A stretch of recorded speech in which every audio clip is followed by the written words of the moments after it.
Now we are going to see some numericals. So here is the question number 1. How much heat energy is required to change 2 kg of ice at 0 degree Celsius into water at 20 degree Celsius? Specific latent heat of fusion of water is given as 334,000 joule per kg and specific heat capacity of water is given as 4200 joule per kg per Kelvin. So first we will see the process diagram. Initially we have given ice and which is having the temperature of 0 degree Celsius. When heat is applied to this ice, then what will happen? The ice will start melting into water. And since it is a phase transfer process, temperature of the system will remain 0 degree Celsius. Let us suppose Q1 amount of heat is absorbed by the ice to get converted into water. This heat Q1 will be latent heat because temperature of the system is not changing. Now since heat is continuously supplied, so now the temperature of water will start increasing, and we want to increase the temperature of this water to 20 degrees Celsius. Let us suppose Q2 amount of heat is absorbed by water to change its temperature from 0 degrees Celsius to 20 degrees Celsius. Since here temperature of the water is changing, so Q2 is sensible heat. So I am writing here Q2, this is sensible heat, and Q1, as I told earlier, is latent heat. So what is the total heat absorbed or total heat required? That is total Q equal to Q1 plus Q2. And what is Q1? That is latent heat, mass into specific latent heat of fusion of ice, plus M. Q2 is what? M C of water multiplied by delta T. Now simply substitute the values here. Mass is given 2 kg and specific latent heat of fusion of water is given as 334,000 plus mass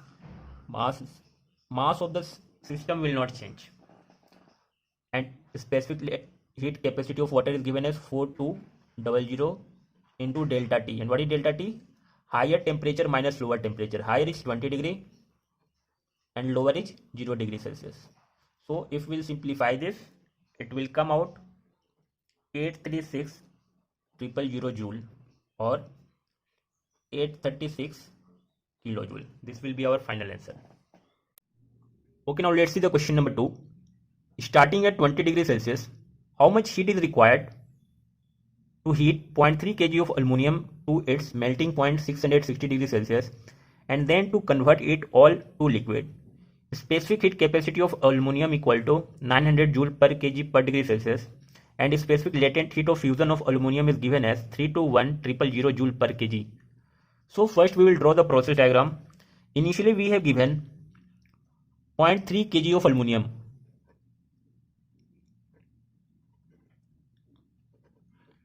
and this is given in solid form.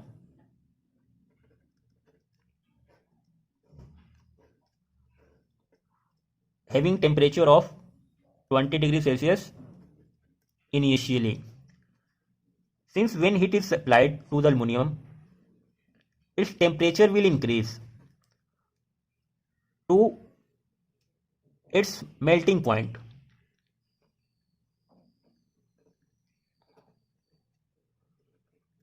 And during this heat transfer, phase of the system will not change, that is, it will still remain solid. And melting point temperature of aluminum is given as 660 degrees Celsius. Let us suppose Q1 amount of heat is absorbed by 0.3 kg of aluminum to change its temperature from 20 degrees Celsius to 660 degrees Celsius. So this Q1 will be sensible heat because temperature of the system is changing. Now heat is continuously supplied, so now what will happen? Aluminum will start melt and it will melt into completely liquid as given in the question. So we will get finally 0.3 kg of aluminum in liquid form. And since it is a phase transfer process from solid to liquid, temperature of the system will not change. That it will remain the melting temperature 660 degrees Celsius. Let us suppose Q2 amount of heat is required to convert 0.3 kg of aluminum in solid form into corresponding liquid form. Since it is a phase transfer process, Q2 will be latent heat. So the total heat that is required during this process will be equal to Q1 plus Q2, and Q1, that is sensible heat, equal to mc of aluminum into delta T, plus Q2 will be mass into latent heat of fusion of aluminum. Now we will put all the values here. Mass is given 0.3, specific heat capacity of aluminum is given as 900 into delta T. Delta T means higher temperature minus lower temperature. So 660 degree minus 20 degree plus 0.3 into L. L is given as 321,000.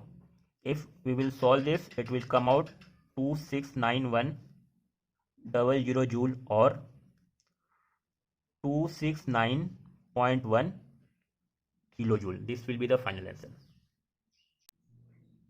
So now let's see the question number 3.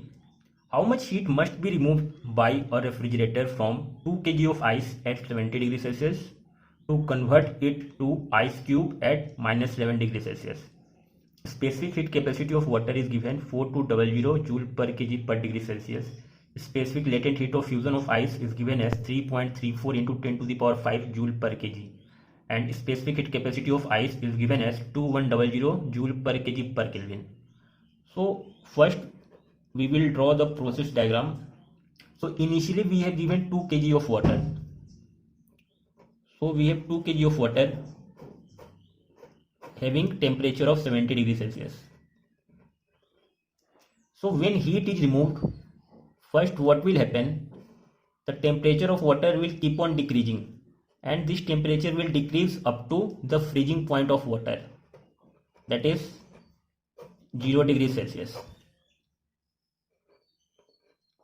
And let us suppose Q1 amount of heat is removed from water to get converted to change the temperature of water from 70 degrees Celsius to 0 degrees Celsius.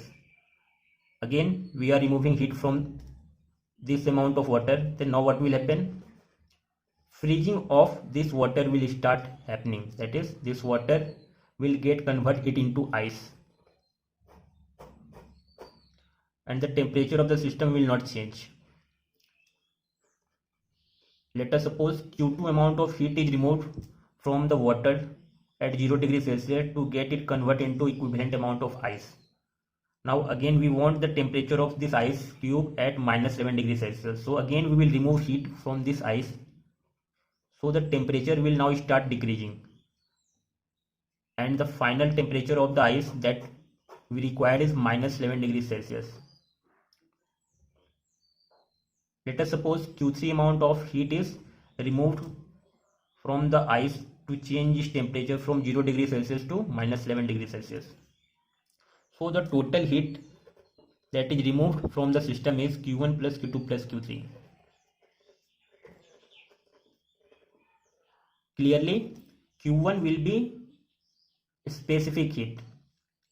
Clearly Q1 will be sensible heat because temperature of the water is changing. So we will write mc of water into delta T of water within mod. What is Q2? Q2 will be latent heat because temperature of the system is not changing during the heat transfer. So this will be m into latent heat of fusion of ice plus during the heat transfer Q3 temperature of the system is changing from 0 degrees Celsius to minus 7 degrees Celsius. So this heat transfer will be sensible heat transfer, that is mc of ice into delta T. Now we will just put all the values. Mass is given 2 kg, specific heat capacity of water is given as 4200, and if we will take the mod of this, then it will become 70 degrees Celsius plus mass of water, since mass of the system will not change, so mass will still 20 degree, and latent heat of fusion of ice is given as 3.34 into 10 to the power 5 plus mass 2 into specific heat capacity of ice is given as 2100 into mode of delta T. If we take the mode of delta T or higher temperature minus lower temperature, then it will come out 11.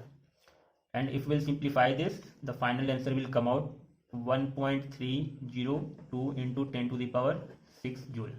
This is the final answer. Now let's see the question number 4.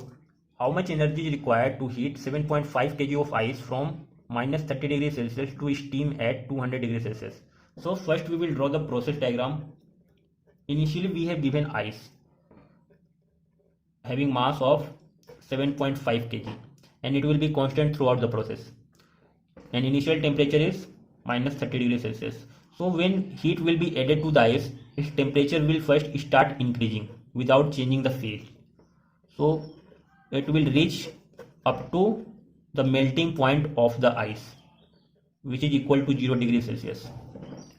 Let us suppose Q1 amount of heat is absorbed by the ice to change its temperature from minus 30 degrees Celsius to 0 degrees Celsius. Now again heat is added. So now what will happen? The melting of ice will start and all the ice will melt into water. And since it is a phase change process, temperature of the system will not change and it will remain 0 degrees Celsius. Let us suppose Q2 amount of heat is absorbed by the ice to change its phase from ice to water. Now we are adding heat continuously. Now what will happen? Temperature of the water will start increasing and it will increase up to its boiling point without changing into its phase. So TB, boiling point temperature of water, is 100 degrees Celsius. Let us suppose Q3 amount of heat is absorbed by the water to change its temperature from its melting point temperature to boiling point temperature. Now again, since heat is continuously added, now what will happen? Temperature of the water will remain constant and the water will get converted into steam. And during this process, temperature of the system will remain the boiling point temperature.